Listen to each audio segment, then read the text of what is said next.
Bienvenue à tous dans Smart Bourse, votre émission quotidienne sur Bismart qui décrypte les marchés. Au sommaire de cette édition ce soir, le premier test majeur pour l'obligataire français a eu lieu aujourd'hui, la première émission de dette moyen terme depuis la dissolution. L'adjudication a lieu à 10h50 ce matin sur le 3 ans et le 5 ans. Le 3 ans notamment s'est tendu, passant de 2,84% à 3,04%. L'agence France Trésor a pu émettre à peu près les 10,5 milliards d'euros à terme, moyen terme qu'elle avait prévu et dans des conditions correctes. La dette française garde en effet la confiance des investisseurs, mais une prime de risque est en train de se matérialiser. Notez que le 10 ans français, lui, s'est légèrement tendu aujourd'hui. C'est bien sûr un sujet qu'il faudra continuer à surveiller attentivement dans les prochaines semaines. Au sommaire également, la légère reprise du CAC 40. L'indice phare de la Bourse de Paris est dans le vert aujourd'hui. Il progresse d'un peu plus de 1%. Les 7600 points perdus hier ont été regagnés. C'est une reprise timide. Après la semaine noire qui a suivi la dissolution, ensuite 2 jours de gain en début de semaine, une consolidation hier et une timide reprise. Là encore, les fluctuations sont à surveiller de près dans les prochains jours et dans les prochaines semaines. Voilà pour les sujets du jour sur lesquels nous reviendrons bien sûr avec nos invités de Planète Marché. Enfin, dans Marché à thème, le quart d'heure thématique de Smart Bourse, nous retrouverons Ronnie Michali, présidente de Galilée AM, qui est revenue il y a quelques semaines sur la thématique d'investissement, recyclage et déchets au micro de Grégoire Favet.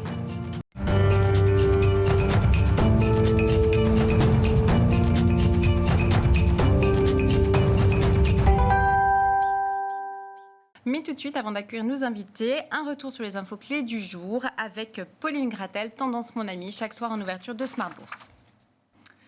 Oui, Clémence, aujourd'hui, je voulais vous parler de 3 banques centrales qui étaient attendues sur leur décision de politique monétaire, donc la Banque d'Angleterre, la Banque centrale de Norvège et la Banque nationale suisse. Je vous propose de commencer avec la BNS qui abaisse à nouveau son taux directeur de 25 points de base à 1,25%. C'est la première des grandes banques centrales à abaisser ses taux à l'issue de 2 réunions consécutives. La Banque de Norvège opte pour le statu quo de son côté, laissant ainsi son principal taux directeur inchangé à 4,50%. Mais l'info à retenir, c'est que la Banque de Norvège prévient qu'une éventuelle baisse des taux n'interviendra pas avant l'an prochain. Enfin, sans surprise, la Banque d'Angleterre laisse également ses taux inchangés, avec son principal taux directeur maintenu à 5,25%. Si les chiffres d'inflation britanniques ont atteint le seuil des 2%, ce n'est pas le cas des données sous-jacentes qui en sont encore trop loin. Alors, quelle tendance sur les marchés actions et obligataires cette fois-ci, Pauline ? Alors aujourd'hui, l'ensemble des bourses européennes est dans le vert. Concernant le CAC 40, il reprend jusqu'à 1% au cours de la séance pour s'inscrire au-dessus du seuil des 7600 points avec lequel il faisait le yo-yo depuis quelques jours. Du côté du marché obligataire, le rendement de l'obligation française à 10 ans tourne autour de 3,15%. Le rendement de l'obligation à 10 ans allemande autour de 2,42%. Le spread entre ces deux obligations reste stable à environ 73 points de base. Et des indicateurs US étaient attendus aujourd'hui. Oui, l'indice de la Fed de Philadelphie du mois de juin qui ressort largement sous les attentes à 1,3 contre un consensus de 4,8 et après 4,5 le mois précédent. Ensuite, les permis de construire américains en mai sur un mois reculent de 3,8% après moins 3% en avril. Les mises en chantier reculent également de 5,5% sur un mois en mai contre une augmentation de 4,1% en avril. Alors, dans l'actualité des sociétés, Danone a dévoilé la deuxième partie de son plan stratégique. Oui, et l'entreprise annonce viser une croissance de son chiffre d'affaires à données comparables de 3 à 5% sur la période 2025-2028. Cette trajectoire est similaire à celle de 2022 à 2024. Ces nouvelles annonces sont boudées par le marché. Le titre lâche plus de 4% et finit lanterne rouge du CAC 40. Et la lanterne rouge du SBF 120, c'est BIC. Alors, que s'est-il passé, Pauline ? Oui, le groupe connu pour ses stylos et ses briquets, entre autres, lâche 20% au pire de la séance avant de se redresser un petit peu.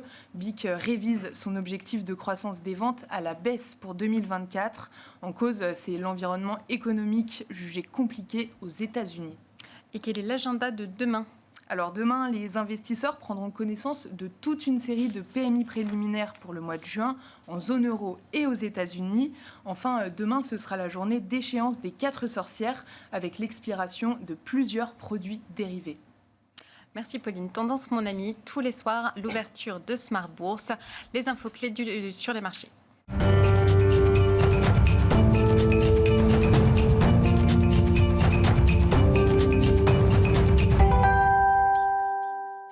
Trois invités avec nous chaque soir pour décrypter les mouvements de la planète marché. Et aujourd'hui, j'ai le plaisir d'accueillir en plateau Vincent Chéniaud, directeur de la recherche de Generali Investments. Bonsoir Vincent. Bonsoir Clémence.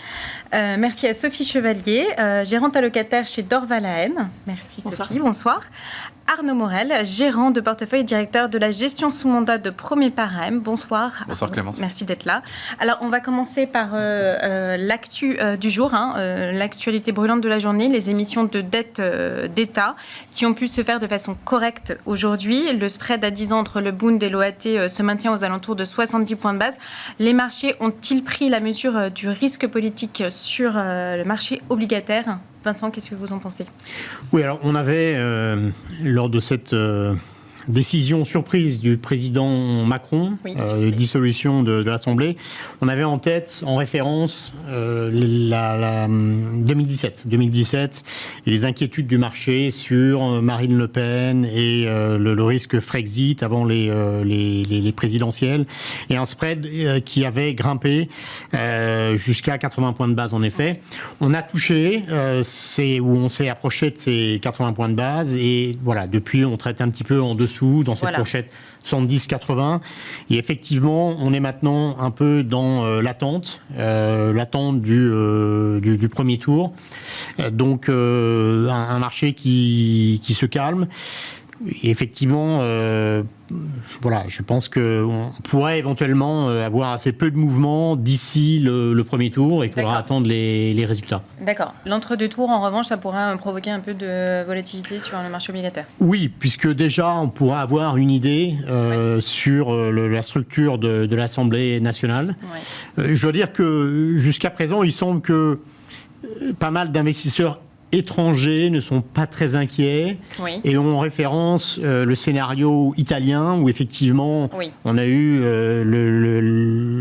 l'accès au pouvoir de Meloni, et le marché qui finalement a constaté que malgré un programme qui clairement était assez menaçant d'un point de vue budgétaire et donc obligataire, en réalité n'a pas été déroulé, et on a eu un comportement plutôt responsable au niveau budgétaire. Et donc le marché est en train de se dire, si l'extrême droite arrivait au pouvoir en France, on pourrait avoir un scénario similaire, surtout que on voit que le Rassemblement national est en train de rétro-pédaler sur pas mal de promesses qui ont été faites. Et des promesses coûteuses en plus. Voilà, évidemment. Des problèmes assez coûteuses. Et on sait que Madame Le Pen aura en tête surtout 2027 et l'élection présidentielle. C'est l'objectif ultime. Et donc voudra éviter ce qu'on a connu en Italie avec Salvini, ou au Royaume-Uni avec Truss, où effectivement une politique budgétaire assez aventureuse avait conduit à des tensions très fortes sur le marché, qui avaient signé en fait la fin de leur...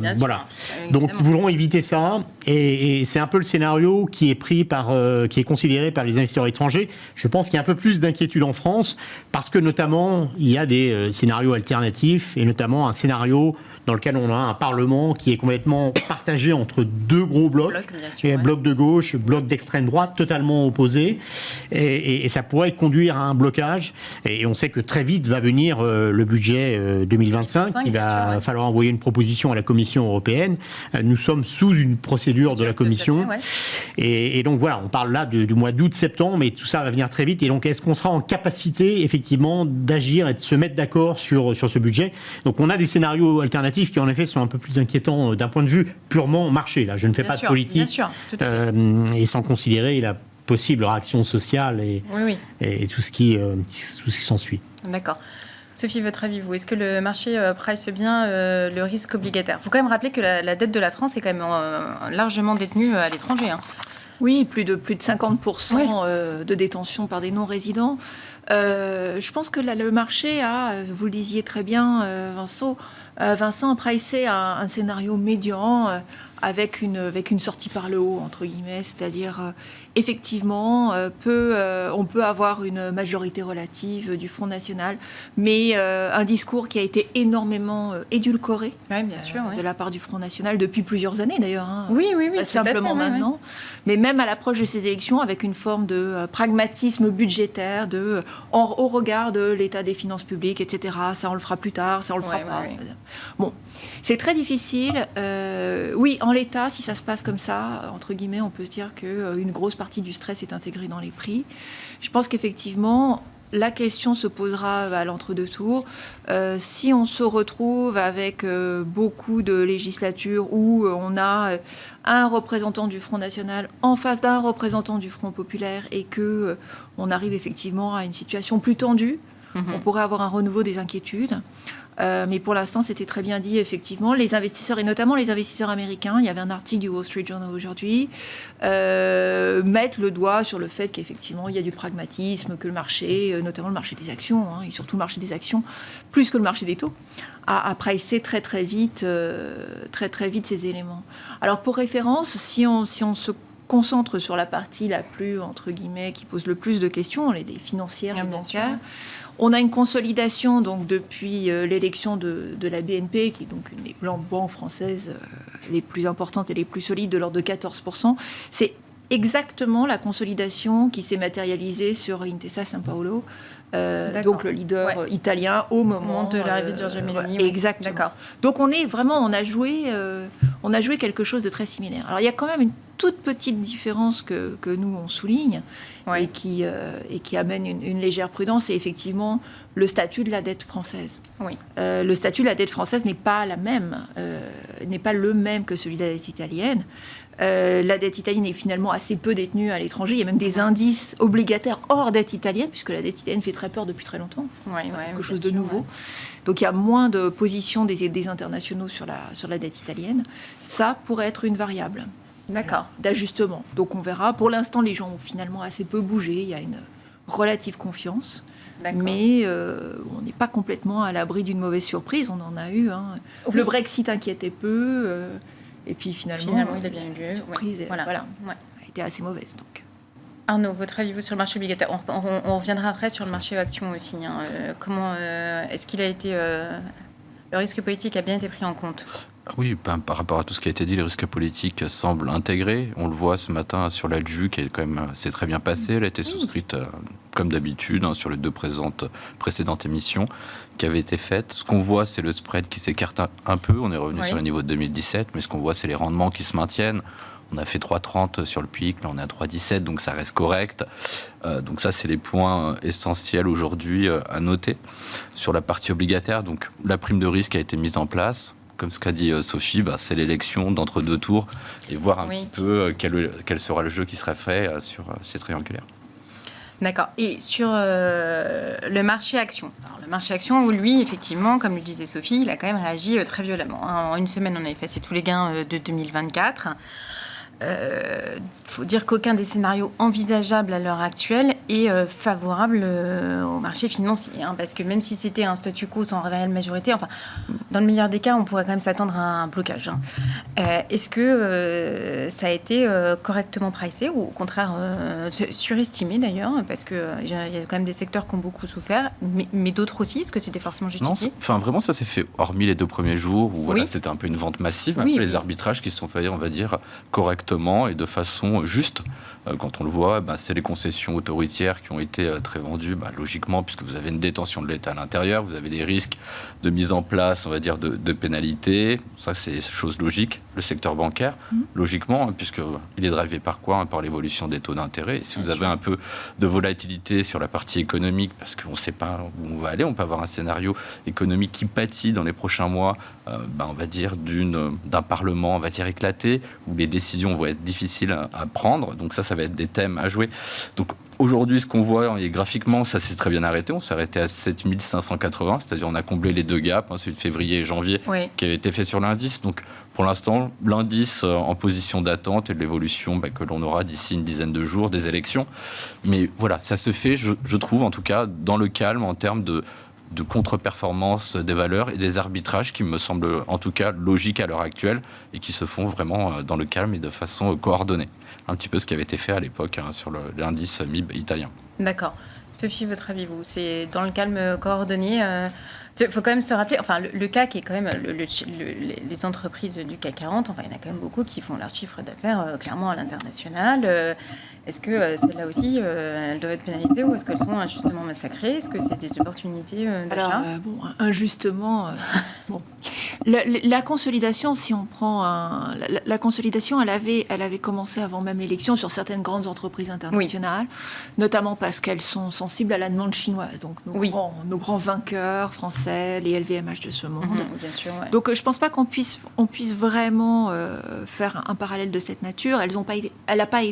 Une LVMH n'a pas été injustement pénalisée. Elle consolidait pour autre chose. Donc, d'accord. Déjà.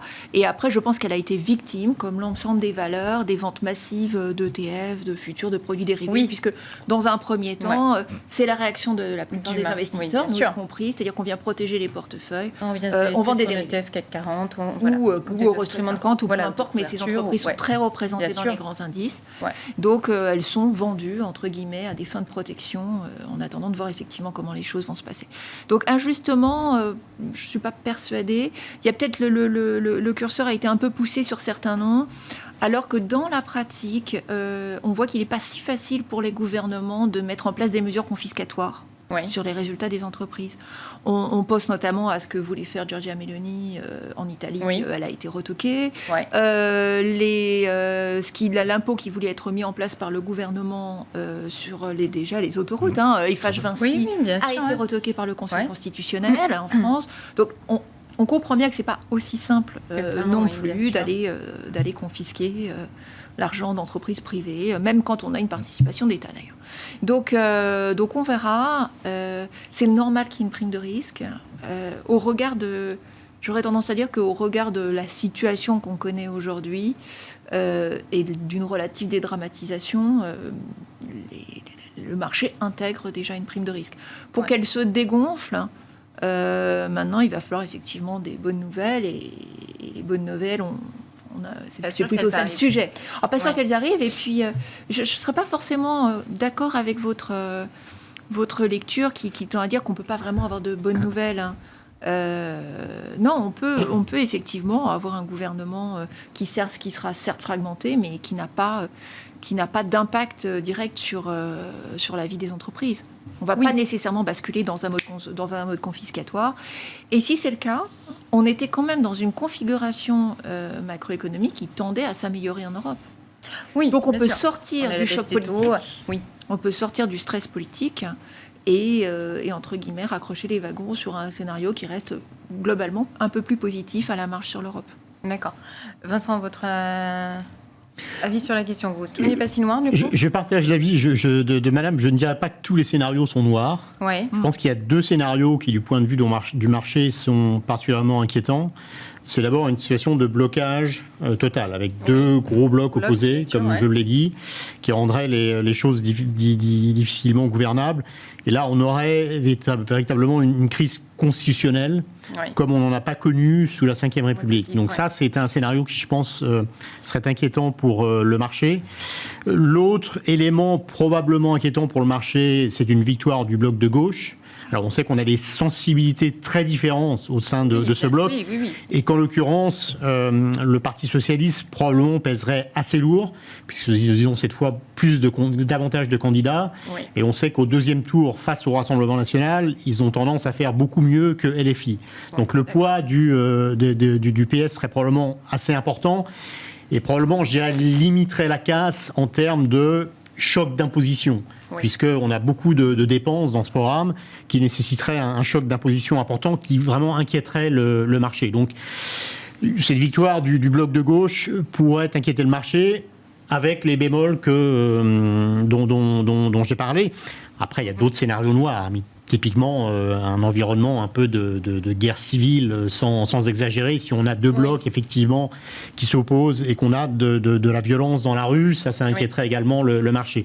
Mais voilà, à côté, on a également des scénarios qui seront... Surtout qu'elle sera visible aux yeux du monde, les JO arrivent là, voilà, c'est pas le moment de... Voilà. Absolument. Mais après, on a d'autres scénarios qui sont effectivement plus calmes et acceptables du point de vue marché. D'accord. On pense notamment à une grande coalition nationale, même si numériquement, ça semble quand même difficile, même d'avoir une majorité relative, comme... on en a connu avec la coalition qui est en place aujourd'hui. Voir un scénario, comme je l'ai dit, Rassemblement national LR, qui d'un point de vue imposition fiscale, peut-être d'un point de vue purement financier, j'entends bien, serait peut-être moins alarmant pour le marché, même si le programme, effectivement, 2002 du Rassemblement national est quand même assez inquiétant et inconséquent, on va dire. Oui. Alors, est-ce que justement les marchés, eux, ne pourraient pas un peu réguler la chose et appliquer un principe de réalité, parce qu'on a bien vu, il y a eu cette procédure collective lancée par Bruxelles, la Commission européenne, à l'encontre de la France et puis d'autres pays européens qui ont un déficit public supérieur à 3%. Alors, ça n'a jamais été suivi de sanctions encore, mais bon. Est-ce qu'il n'y aurait pas, cette fois-ci, des sanctions pour la France, si jamais, du point de vue politique, ça devenait vraiment trop compliqué, que les déficits se creusaient ? Et puis, on a l'OAT. Alors, ça s'est très bien passé ce matin, mais bon, on est encore avant les deux élections. Est-ce que si, effectivement, les taux montaient, ça aurait quand même une répercussion sur la consommation, etc. Et est-ce que, là, les marchés ne pourraient pas reprendre le pas sur le politique ? Oui, alors en effet, alors là, il y a beaucoup de points, notamment, alors on est dans une nouvelle mouture du pacte de stabilité, et donc, qui est supposé être un peu plus ferme sur l'application des règles. En l'occurrence, s'il s'avérait que la France ne jouait pas le jeu, ça nuirait gravement à la crédibilité de ce nouveau système de cadre budgétaire. Ouais. Et donc, ce serait vraiment une assez mauvaise nouvelle au niveau européen. Ensuite, il y a la question du rating de la France.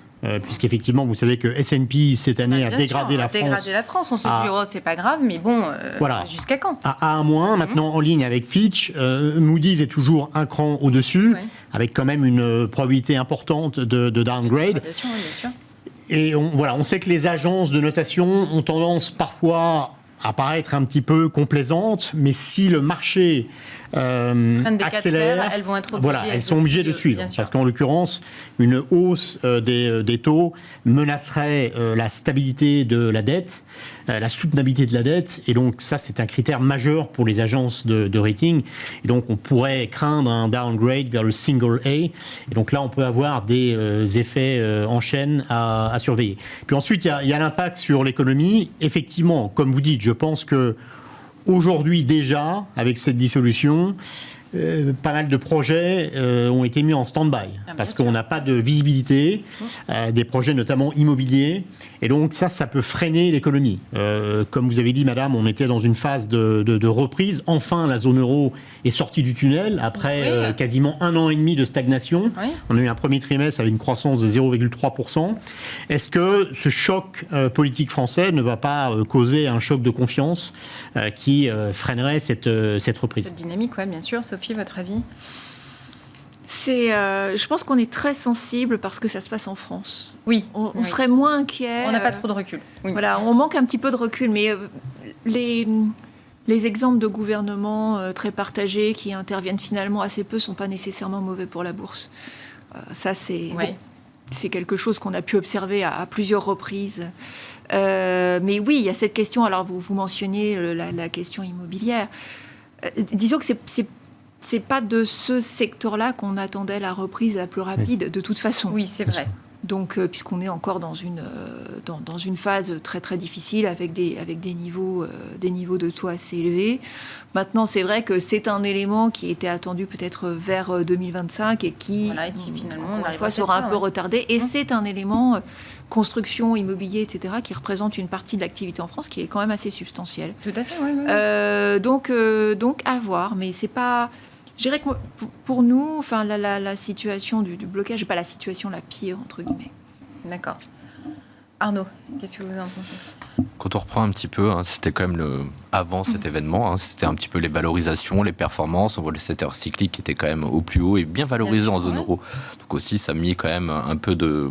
les arbitrages étaient logiques. On a eu des derniers chiffres industriels en Europe aussi qui ont quand même... qui étaient, on va dire, moins intéressants que ce qu'on avait eu sur les séquences précédentes. Tout ça pour dire qu'aujourd'hui, faut revenir sur des actifs un peu plus défensifs au sein des allocations. Pour rebondir, notamment, on peut avoir quand même des risques quand on voit les programmes qui ont été pricés en termes de dépenses, que ce soit sur le Front populaire, on est aux alentours d'une 30aine de milliards, sur le RN et Renaissance, à peu près la même chose, d'une 12aine de milliards de dépenses. Enfin, quand on voit un petit peu comment le budget est constitué, hormis le Front populaire qui arrive au pouvoir, on ne voit pas aujourd'hui un marché prendre et des agences de notation venir, on va dire, perturber le mouvement et la France en termes de notation et de rendement. D'accord. Est-ce que, du coup, c'est encore intéressant d'investir en Europe et en France aujourd'hui ? Parce que les multiples actuels sont quand même relativement intéressants. La situation n'est pas si désespérée que ça. Est-ce que c'est une opportunité d'entrée là ? Bien sûr. Et puis, n'oublions pas qu'en août 2022, en été 2022, était mis en place par la BCE le TPI, qui est quand même l'outil anti-fragmentation. Ouais, bien sûr, ouais. On l'a pas testé, bien heureusement, mais voilà, on a quelque chose, on a un garde-fou. La BCE a dit qu'elle l'utiliserait pas maintenant. On verra après, mais bon. Après, voilà, on a ça, donc ça c'est bien pour nous en qualité d'investisseurs. Et oui, aujourd'hui, la volatilité qui explose en zone euro, ça donne des opportunités quand même sur certains actifs. Donc il est intéressant de revenir sur des titres. On est revenu par exemple sur Thales. Voilà, gentiment sur les dernières séances boursières. En termes de valorisation, aujourd'hui, on se reste à 13,8 fois en zone euro. Et quand on regarde le relatif par rapport aux États-Unis, on est à 0,7 en termes de PE sur le ratio. Donc, on est au plus bas historique des 20 dernières années. Voilà. Déjà, c'est un plébiscite. Comme ce qui a été dit précédemment, le momentum économique en Europe, quand même, s'améliore. On le voit dans les indicateurs avancés, on le voit dans les surprises économiques. Et, pour ne pas gâcher le plaisir, on a les BPA qui ont été révisés quand même massivement post-publication du premier trimestre de l'année. Donc ça, c'est quand même des choses intéressantes. Donc quand on a une macro qui tient bien, de la micro qui est au rendez-vous, on a une banque centrale qui a fait le mouvement, normalement et logiquement, il est intéressant de revenir sur la zone économique européenne. Voilà. Ah non, mais sans cette dissolution, ça serait on avait un idyllique, là. Tout à fait. Donc il y a le rattrapage aujourd'hui qui est intéressant à toujours retravailler, hormis le mauvais scénario qui est l'avènement du Front populaire avec une majorité, on va dire, absolue, ce qui semble quand même pas être le cas à l'heure actuelle.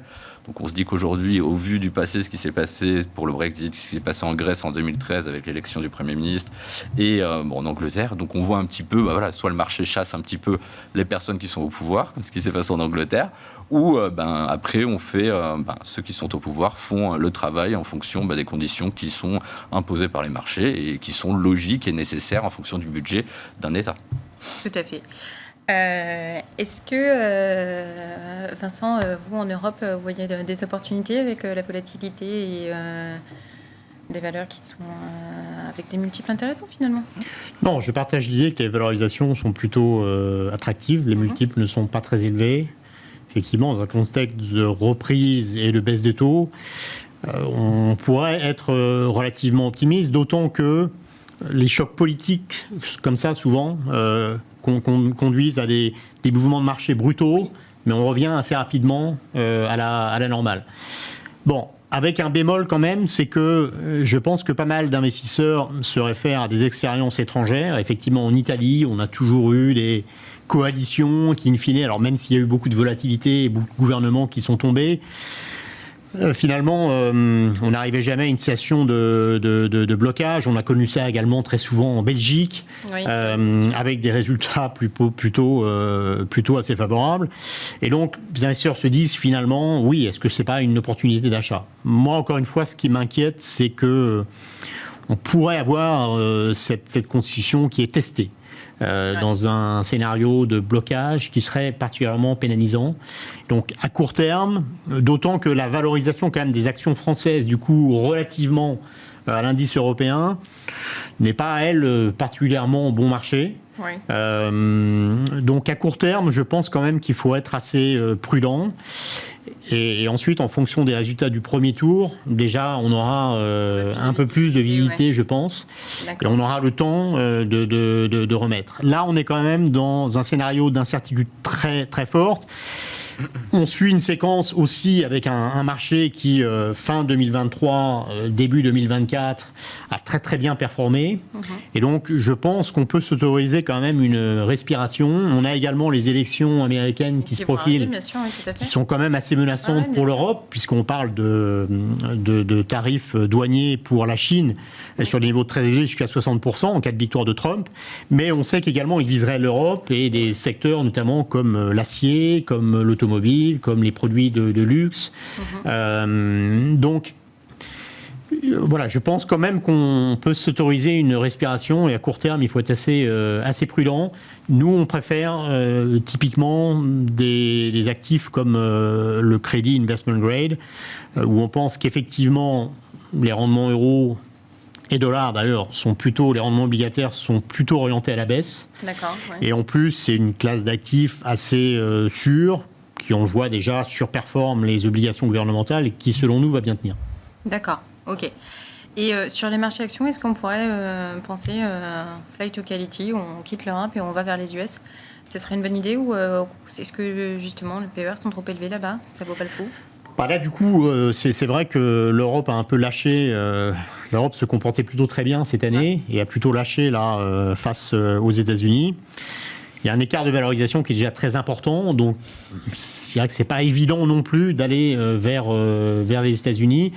On sait qu'aux États-Unis, on a une concentration qui est également très forte. J'aime à rappeler que les 7 magnifiques, donc 7 actions qui représentent sur un indice de 500 valeurs, le S&P 500, représentent maintenant plus du tiers de l'indice en termes de capitalisation boursière.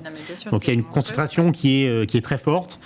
Et voilà. Alors, qui est justifié cette performance par des profits assez exceptionnels, notamment de Nvidia. Donc on ne dit pas que c'est une bulle, mais quand même. Pour aller sur les États-Unis aujourd'hui, les yeux fermés, c'est quand même un peu osé, je pense. On pourrait peut-être diversifier davantage et aller vers les marchés émergents qui pourraient bénéficier de ces situations et d'une reprise globale qui semble quand même s'affirmer. Des marchés comme... Alors, la Chine, évidemment, est exposée aux sanctions américaines, mais reste plutôt bon marché. Ouais. La Corée, l'Inde, la Malaisie, là, on voit plutôt pas mal de valeurs dans ces marchés-là. D'accord, ok. Sophie, vous, les US, c'est une bonne idée ou vous préférez les émergents? Comment ça se passe? Alors, il y a US et US.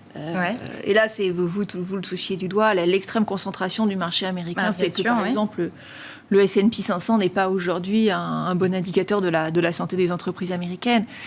Si on regarde le S&P Equal Weight, donc, qui est pondéré par le nombre de valeurs et non pas par les capitalisations boursières, on a une valorisation qui est autour de 15-16 fois. Donc, on ne parle plus du tout des mêmes écarts de valo avec l'Europe.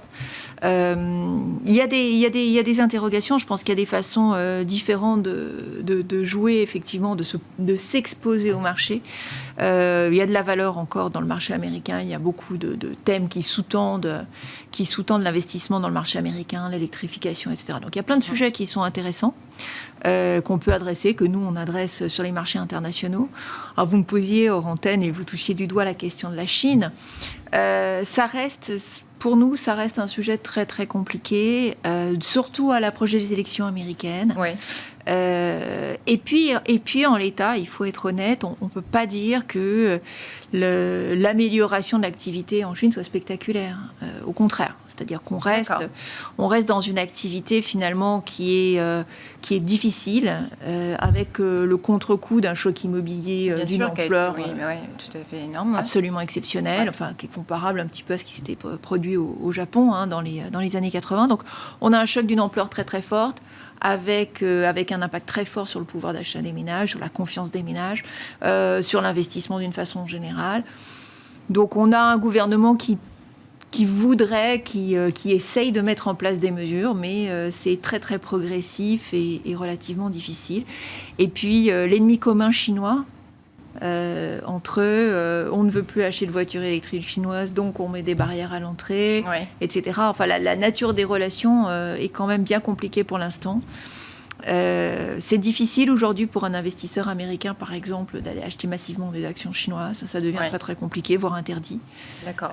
Donc en fait, c'est un marché qui est vraiment pas cher, mais c'est ce qu'on disait de la Russie aussi. Oui. On a vu le résultat. Donc il y a une vraie complexité aujourd'hui à vraiment aller déployer du capital en Chine, même dans des mandats internationaux, sauf à avoir des mandats vraiment émergents spécifiques. Ça devient un petit peu difficile à défendre auprès des clients. D'accord. Donc c'est une question, mais moi j'aurais quand même tendance à préférer une approche équipondérée du S&P 500, enfin du marché américain, pour aller chercher de la valeur au-delà des 5 fantastiques, parce qu'ils sont même plus tellement 7, ils sont même plutôt 5. Ouais, c'est lui. Voilà, mais plutôt que d'aller tenter ma chance à la veille des élections américaines. En Chine, c'est compliqué, oui. Arnaud, qu'est-ce que vous en pensez, vous marché américain, on y va ou pas? Il y a la très grosse concentration qui fait peur, l'IA qui phagocyte tout. Tout à fait. Dans nos allocations, sur un mandat équilibré, on est 50% Europe, 50% aujourd'hui États-Unis. Donc le mouvement qu'on fait actuellement, c'est de désensibiliser, on va dire, la partie européenne, de maintenir la partie action américaine, mais de ne pas la repondérer de manière supplémentaire à l'heure actuelle. Parce que, comme ce qui a été dit, un phénomène de concentration très important, 30% de l'indice S&P, mais 40% de la contribution cette année de la performance, ce qui était le même cas sur l'année 2023. Et des niveaux de valorisation qui deviennent challenging. Nvidia nous a apporté un peu plus de visibilité. On sait que sur T3, T4, ça devrait aller tranquillement pour délivrer en termes d'IPS et de bénéfices, de chiffre d'affaires. Par contre, on sent qu'on peut avoir une petite pression quand même sur le T1. Et ça, le marché va commencer à le lire dessus. Et on voit, il y a des éléments aussi aujourd'hui, avoir du Apple à 28 fois les bénéfices. Aujourd'hui, ça prête à question, malgré la très bonne performance qu'on a eue sur les 2 dernières semaines. Donc, ça ne nous donne pas forcément envie d'aller repondérer la zone américaine à l'heure actuelle. On est plus de se dire, aujourd'hui, on garde du cash, de profiter d'opportunités qu'on peut avoir pendant la période de publication. C'est ça l'élément important quand même, on arrive en période de publication mi-juillet. Avec un début de la vol, comme à chaque fois. Voilà, et là, on devrait avoir les fondamentaux qui reprennent la main. Donc ça devrait aider quand même la zone économique européenne. Je doute qu'à l'heure actuelle, les sociétés revoient un petit peu leurs résultats sur, on va dire, 15 jours, on va dire, de marasme sur la partie européenne. Vous voyez, donc c'est des éléments, donc pas de surpondération. On ne repondère pas la partie américaine. Sur la partie émergente, on est toujours un peu présent, mais de façon diversifiée, que ce soit sur la Chine ou sur l'Inde, même si les niveaux de valorisation prêtent à question. Mais on voit ce mouvement sur le MSCI émergent qui est quand même important. Oui, tout à fait, Post-2020, vous voyez la pondération de l'Inde qui a augmenté de 10%. Oui. L'Inde et la Chine, c'est moins 14%. Oui. Donc il y a quand même quelque chose qui s'est passé. Oui, ça bouge beaucoup. Donc ça, aujourd'hui, on est présent sur la partie émergente, mais vraiment de manière diversifiée, en se disant la Chine, c'est une opportunité en termes de valo. La croissance est sur la partie Inde, et on le voit sur le trend des petites et moyennes capitalisations, vraiment, où l'Inde participe amplement à cela. On le voit aujourd'hui, on a une centaine de boîtes en Inde qui dépassent les 10 milliards de capitalisation. Ça a été multiplié par 3 sur les années depuis 2020. Donc on voit une forte croissance, une stabilité politique avec le 3e mandat de Moody's. Voilà, plein de choses qui sont aujourd'hui importantes et qui sont un gage, on va dire, de sécurité et de sérénité pour les investisseurs, en tout cas sur cette partie-là. D'accord. Le Japon, vous êtes positionné? Pas du tout? Japon, on maintient les positions, quoique il faut quand même faire attention au momentum économique qui se dégrade quand même assez fortement. Un indice qui a été bien aidé, on le sait, par les réformes mises en place par le gouvernement, les Abenomics et tout cela, le modèle des entreprises qui va sur le modèle américain avec des ROE beaucoup plus importants, le retour aux actionnaires. Mais la devise a bien aidé avec moins 45% sur les 18 derniers. On se dit quand même, le discours de la BOJ, il pourrait bouger début juillet. Ça pourrait, et on le voit quand même sur les dernières séances, ça fait 3 semaines que le Japon ne fait plus rien en termes de performance.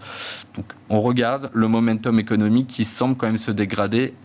Et la même chose sur les BPA qui se dégradent aussi quand même depuis 2 mois sur les parties des sociétés japonaises. Donc on maintient, mais un petit avertissement à surveiller sur cette partie-là.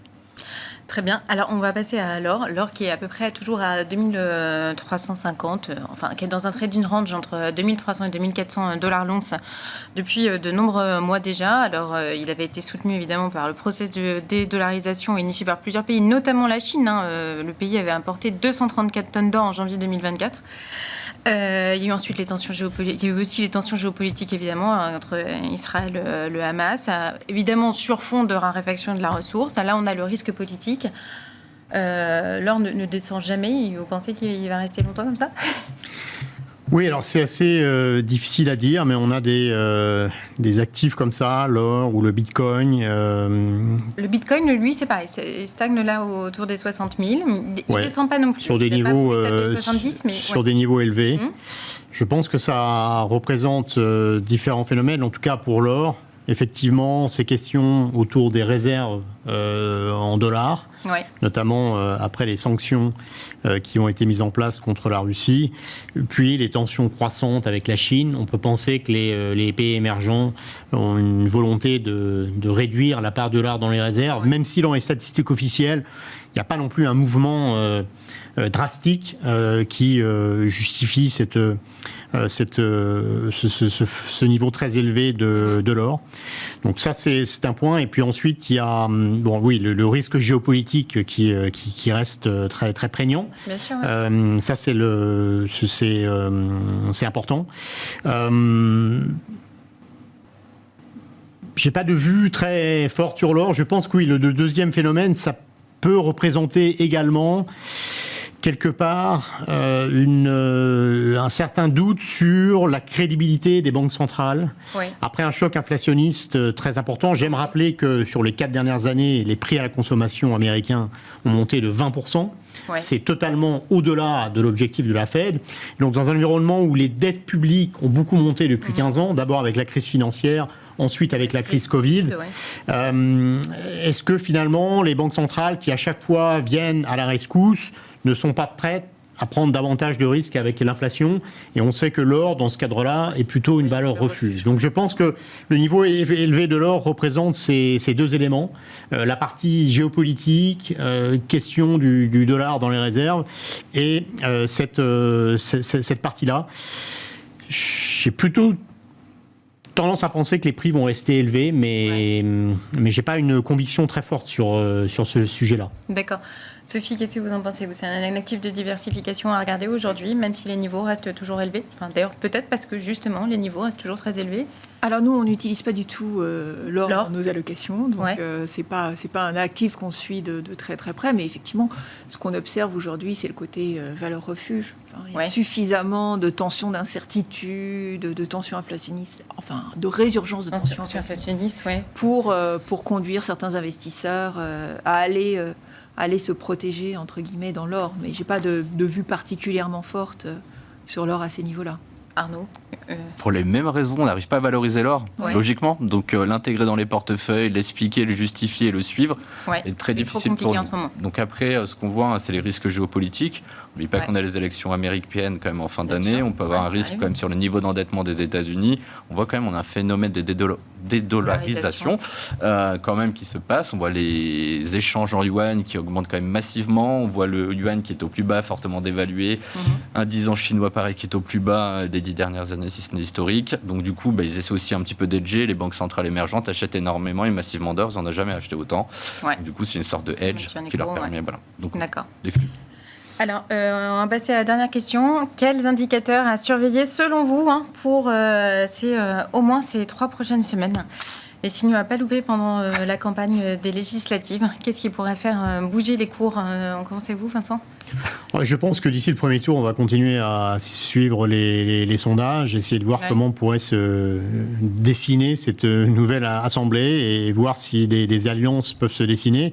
Mais notamment les comportements après le premier tour sont très importants. Donc, est-ce que on peut penser à ce front républicain, ou est-ce qu'en fait il s'effondre parce que le deuxième tour, on a dans une large mesure le Front populaire contre le Rassemblement national. Encore une fois, je pense que les socialistes bénéficieraient de ce qui reste du Front républicain, ce qui n'est sans doute pas grand-chose. Mais oui, je pense que c'est ce qu'on va regarder de très très près dans les jours qui viennent. D'accord. Sophie, vous, qu'est-ce qui va faire bouger les marchés selon vous là dans les semaines à venir? Je partage vraiment les enquêtes maintenant, et puis l'OAT sera le juge de paix. Exactement. Donc, ce matin, on va continuer de suivre toutes les adjudications. Directement dans le sillage, effectivement, des enquêtes. D'accord. Donc là, c'est juste, on a une période à traverser, effectivement, où on va attendre plus ou moins sagement. Et puis, on décidera à l'entre-deux tours, j'imagine. Adjudication de long terme, d'ailleurs, si je ne m'abuse, le premier jeudi du mois. Donc ça va arriver. Ça se fait entre les deux tours. Donc juillet, oui. Voilà, ça pourrait être un moment un peu difficile. Arnaud, Les sondages, et aussi, on est en début de campagne, donc de voir un petit peu comment évoluent les programmes. On commence à voir, il y en a des rétropédalages sur pas mal de choses, les réformes des retraites, voir un petit peu la constitution du programme au moment où on arrive à la partie du deuxième tour et l'évolution du spread. Clairement, ça va être ce qui a été dit, je reprends les termes, le juge de paix sur les marchés financiers, donc clairement. D'accord. Après, je pense que la France est systémique au niveau européen. Mais pas forcément au niveau global. Et d'ailleurs, on voit que le marché américain n'a pas vacillé sur l'annonce. Un découplage complet. Là. Voilà, donc c'est vrai qu'on est, nous, très concentrés sur les questions françaises. Et je pense que c'est vraiment systémique au niveau européen. D'ailleurs, on va suivre également comment se passent les discussions au niveau européen sur les grandes nominations, notamment au Conseil européen, au Parlement européen, aux affaires étrangères. Voilà, donc ça, ce sera des choses à suivre. Ce qui est sans doute assez rassurant d'un point de vue marché, c'est que la coalition en place au Parlement européen a été confortée. Enfin, elle a été un peu réduite, mais le PPE, en l'occurrence, a plutôt bien performé.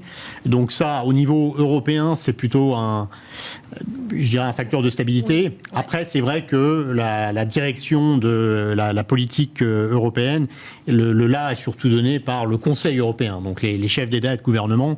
Et là, c'est vrai que ce qui se passe en France, en particulier, sera très important. Par exemple vis-à-vis de l'Ukraine, mais par exemple également sur le rythme d'intégration européenne. Est-ce qu'on a une accélération ? Est-ce qu'on réagit notamment face à la politique industrielle américaine, chinoise, sur notre retard digital ? Donc là, il y a un ensemble de sujets extrêmement importants pour l'Europe. Est-ce que l'Europe sera en situation de gérer ces dossiers-là ou pas ? Donc ça, au-delà de la politique française, je pense qu'effectivement, ce sera très important pour le marché européen dans son ensemble. On l'oublie trop, mais c'était quand même les élections européennes qui ont eu lieu récemment. Effectivement, ça aura son importance. Ce sera le mot de la fin. Merci à tous d'avoir été les invités de Planète Marché aujourd'hui. Merci Arnaud Morel, gérant de portefeuille, directeur de la gestion sous mandat de Premier Parem. Merci Vincent Chignot, directeur de la recherche de Generali Investments. Merci Sophie Chevalier, gérante allocataire chez Dorval AM.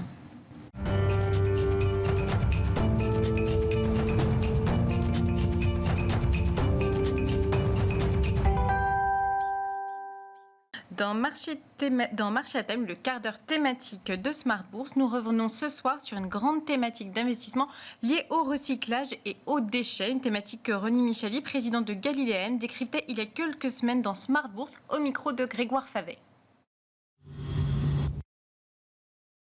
Exactement. Alors cette thématique, elle s'appelle recyclage et déchets, mais il faut savoir que le recyclage, malheureusement, ce n'est qu'une petite partie de la gestion des déchets. Seuls 13,5% des déchets dans le monde sont recyclés aujourd'hui.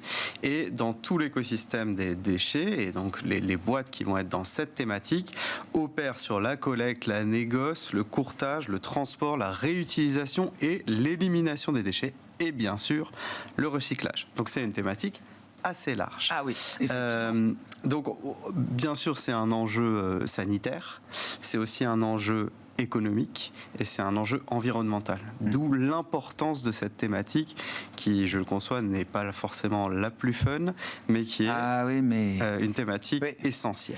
Oui, essentielle, effectivement, pour notre avenir et essentielle peut-être aussi en termes d'investissement, parce que derrière tout ça, il y a quand même beaucoup d'infrastructures qui ont besoin de CAPEX pour se déployer. Qu'est-ce qu'on peut dire des fondamentaux, justement, de cette thématique et par quels fondamentaux est-ce qu'elle est portée aujourd'hui, Ronnie ? Alors, lorsqu'on regarde les fondamentaux, comme d'habitude, on va s'assurer que la thématique, elle est structurelle, internationale et transversale.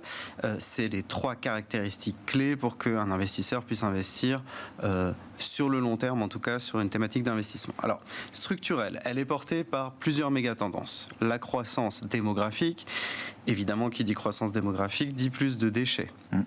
L'émergence des classes moyennes, la modification des habitudes, style de vie, aussi de la consommation, de l'alimentation va engendrer plus de déchets. À mesure que le niveau de vie s'apprécie, les statistiques montrent que la quantité de déchets aussi. Et donc, il y a également l'urbanisation et l'émergence des smart cities. Alors, elle est également très proche de deux autres thématiques, énergie propre, lorsqu'on a la transformation des déchets en énergie, et cycle de l'eau, puisqu'il y a même des fonds qui font water and waste, on en parlera. Mais effectivement, le traitement, l'assainissement de l'eau est très connexe à cette thématique. Dans l'actualité, on a l'ouverture du bassin d'Austerlitz pour l'assainissement des eaux de la Seine pour les Jeux Olympiques. Oui, c'est vrai. Qui est par exemple un exemple parmi d'autres d'assainissement, enfin de quelque chose qui va d'infrastructure, oui, c'est ça. Voilà, assainir les eaux de la Seine, notamment pour les Jeux Olympiques. Alors, en France, la production d'ordures ménagères, elle a doublé en 40 ans. Et pour l'avenir, d'ici 2050, l'Afrique subsaharienne devrait tripler son nombre de déchets, puisque c'est là que va se constituer le plus la croissance démographique dans les prochaines années. Ensuite, international, très rapidement, les pays riches recyclent à peu près un tiers de leurs déchets, alors que les pays en voie de développement, uniquement 4%. D'accord.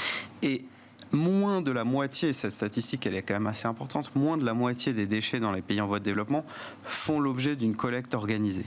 Donc c'est pour dire... Tout reste à faire. Voilà, l'idée du défi et l'idée du marché qui est concerné. Et enfin, transversal, il y a pas mal de secteurs qui sont concernés. Les services aux collectivités, on va retrouver des boîtes comme Veolia, Waste Management par exemple, l'industrie, avec les déchets industriels, la pharmacie avec parfois des déchets sensibles à gérer, la construction avec les débris, les matériaux de construction à recycler, l'agriculture avec les déchets organiques, le compostage. Et il y a donc deux choses importantes à retenir de ces fondamentaux, c'est que le cloud et l'IoT rentrent de plus en plus dans la gestion des déchets, avec par exemple à San Francisco plus de 1000 capteurs IoT qui ont été mis dans les poubelles de la ville pour optimiser les itinéraires de collecte, et aussi, deuxième chose intéressante, le développement des installations Waste to Energy.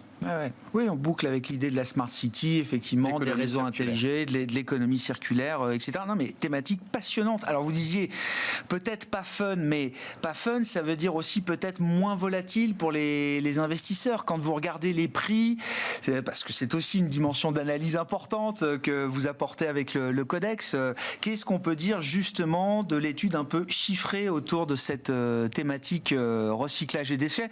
Et alors, en plus, c'est intéressant, vous avez cherché à la comparer avec la thématique robotique et IA, c'est ça, Ronny? Absolument, ouais, tout à fait. Alors, je vais vous montrer le graphique tout à l'heure, mais juste sur les performances. Depuis le début de l'année, 7%, à peu près milieu de tableau. Ensuite, en 2023, l'année dernière, elle avait fait 17%. 2022, c'est la mauvaise année, on va dire, avec moins 24%. 2021, plus 23%, et 2020, plus 25%. Thématique assez tranquille, 14% de volatilité sur un an. En géographie, on est à plus de 50% aux US et à peu près à 40% en Europe. Et sur le graphique qu'on affiche, qu'on affiche, j'ai décidé effectivement de la comparer avec la robotique et l'IA. J'en ai parlé un petit peu avec l'équipe et puis on s'est dit que c'était une bonne chose de pouvoir montrer que finalement en croissance du CA, vous investissez sur la robotique ou l'IA, on est proche de 8% de croissance alors qu'ici on n'en a que 5%. Évidemment, il y a beaucoup moins de pourcentage de CA investi dans la recherche et le développement. Par contre, vous êtes sur une thématique beaucoup plus tranquille.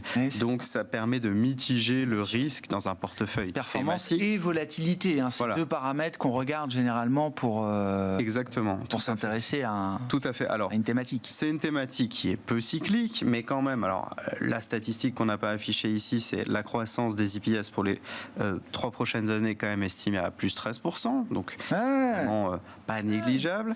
Et vous avez dans la thématique des sociétés comme Waste Management qui ont quand même fait un sacré rallye depuis septembre 2023. Waste Management, ça prend presque 50% depuis septembre 2023. Donc voilà, thématique plutôt blend, un tout petit peu plus croissance que value et surtout assez peu cyclique pour mitiger les portefeuilles. Quand on fait un peu force et faiblesse de la thématique, qu'est-ce qu'on peut dire brièvement, Ronnie ? Alors sur les points forts, il y en a 2 principaux. Un fort investissement public. On a de la visibilité sur les cash flows, puisque en général les contrats qui sont mis en place par les municipalités, c'est sur très long terme. Voilà. Des dizaines d'années. Aux États-Unis, on a plus de 50 nouveaux projets de gestion des déchets qui ont émergé, par exemple, avec l'IRA, donc l'Inflation Reduction Act. Donc ça, c'est vraiment le premier point fort. Le deuxième point fort, le développement des nouvelles technologies. Alors, les capteurs IoT, on en a déjà parlé, pour optimiser la collecte des déchets. Vous avez aussi les robots de tri, ou alors les technologies de tri optique qui vont aller regarder par exemple la couleur des déchets ou alors la composition chimique et qui vont procéder au tri de manière beaucoup plus efficace que le tri humain. Vous avez également l'incinération avec récupération d'énergie, qui est l'un des nouveaux développements de cette thématique. Et enfin, vous avez aussi tout ce qui est la transformation des déchets organiques en biogaz. Bien sûr. Avec effectivement tout ce qui va permettre de créer de l'énergie. Donc ça, c'est vraiment le développement des nouvelles technologies qui rentre. Ça vient leverager, on va dire, ces infrastructures et cette thématique. À l'inverse, qu'est-ce qui peut freiner ou entraver le développement de cette thématique ? Absolument. Alors, juste pour dire, il y a quand même encore des progrès à faire, puisqu'on a vu que le taux de CA investi en R&D, en recherche et développement, est encore à moins de 2%. Il y a encore des choses à faire. Dans les points faibles, le manque de stratégie globale, je dirais, cohérente à l'échelle mondiale de gestion des déchets et les différences de règles et normes entre les pays. Ça empêche des sociétés qui pourtant ont une taille mondiale, par exemple Veolia, Waste Management, etc., d'avoir des stratégies plus globales du fait de la réglementation de chaque pays. Et c'est vrai qu'on est sur des sociétés qui pourraient, comme dans d'autres thématiques, profiter d'une harmonisation. Les parts de marché sont très faibles dans le secteur au niveau mondial. Alors, j'ai plus en tête la Veolia aujourd'hui ce que ça pèse, mais à un moment, Veolia se présente comme leader. C'est 10% et quelques de parts de marché au niveau mondial. Donc, c'est un marché qui reste très fragmenté de ce point de vue-là. Exactement. Et puis comme je disais, l'entreprise doit s'adapter à chaque fois dans chaque pays aux contraintes. Et enfin, on a aussi le risque de réputation pour certaines sociétés. Ça, c'est quand même un sujet très sensible. On peut parler de Clean Harbors, par exemple. Malgré sa performance vraiment exceptionnelle sur ces dernières années, elle a été sanctionnée plusieurs fois pour non-respect des normes environnementales dans l'incinération des déchets dangereux. Et ça a fait à chaque fois du bad buzz pour son cours de bourse. Bon, 30 secondes pour nous proposer, alors dans toute la souche et le gisement des fonds sur lesquels vous travaillez, Ronnie, quelques véhicules qui permettent de soutenir et de supporter cette thématique. Alors, 2 ETF... un ETF et 2 fonds.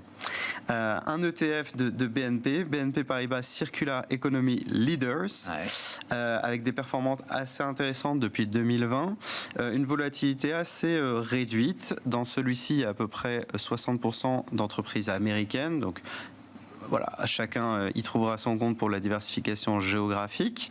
Donc il est SFDR 8 celui-ci. D'accord. Au niveau des fonds, on a Robeco Circular Economy Equities. Lui aussi a à peu près 60% de boîtes US dans le portefeuille, tout comme dans notre indicateur. Ça me paraît assez normal. Par contre, lui, il a des performances intéressantes depuis 2 ans principalement, mais il est SFDR 9 pour les portefeuilles ESG. Et enfin, Regnan Sustainable Water and Waste, qui a le traitement et l'assainissement de l'eau en plus. Il y en a également un chez Fidelity qui fait le traitement de l'eau et des déchets. Ronnie Micalier, présidente de Galilée AM, décryptait pour nous la thématique d'investissement, recyclage et déchets au micro de Grégoire Favet sur Bismart. Notre émission touche à sa fin. J'ai le plaisir de vous retrouver demain à 17h pour une nouvelle émission de Smart Bourse.